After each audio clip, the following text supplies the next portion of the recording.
In the modern world, engineering affects the lives of all people, nations, and cultures. Like the rest of society, the profession of engineering is undergoing massive change. The culture of engineers must change to keep up. As we shall see, this culture has developed over centuries. Engineering dates back to ancient times. The pyramids of Egypt, irrigation in India, and the Great Wall of China are ancient structures that remain impressive even by modern standards. Roman cities were famous for their civil engineering and public works projects. However, these ancient achievements were often isolated by time and space and evolved independently of one another. Modern engineering evolved from scientific discovery and a systematic approach to physical sciences.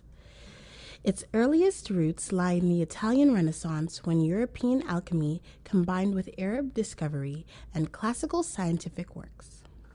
Empirical science gave way to technological evolution and led to the Industrial Revolution. Beginning in Britain in the 18th century, private enterprise produced the first large-scale demand for civilian engineers. These early engineers learned their trade through apprenticing.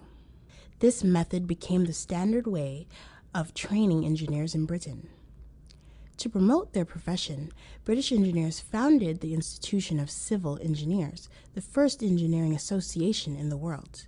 Receiving a royal charter in 1828, its objective was to ensure persons were qualified by proper training and experience to carry out civil engineering work. From its founding, the institution promoted apprenticeship for training. In class-conscious Britain, that meant engineering was viewed as a navvy occupation. The view of engineering in France, however, evolved somewhat differently. In the 18th century, the government of France embarked on a major road and bridge construction program. To train the engineers necessary for these projects, the École Royale des Ponts et Chaussées was opened. It introduced the systematic study of mathematics and established a 3-year curriculum. Unlike Britain, state interest and the focus on an academic culture led engineering in France to be perceived as a profession with a high social standing. These two engineering cultures, the French academic and the British practical hands-on approach, spread around the world through their empires. The first institutions of modern engineering training outside Britain were often associated with the military. In short order, military academies of engineering were set up in Moscow, Prague, Paris, and at West Point in the United States.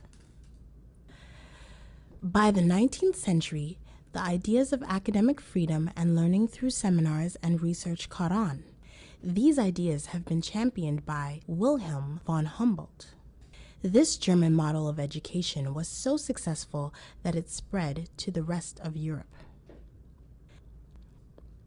After independence, the United States had no formal method of training or educating engineers. Initially, they followed the British practice of apprenticeship. This did not meet the needs of the expanding republic. Hence, the government established the Military Academy at West Point to train artillery and engineering officers. By 1825, a uniquely American engineering culture started to evolve. In that year, institutions such as Washington College, Princeton, and New York University offered partial programs ranging from single courses to year-long certificate programs.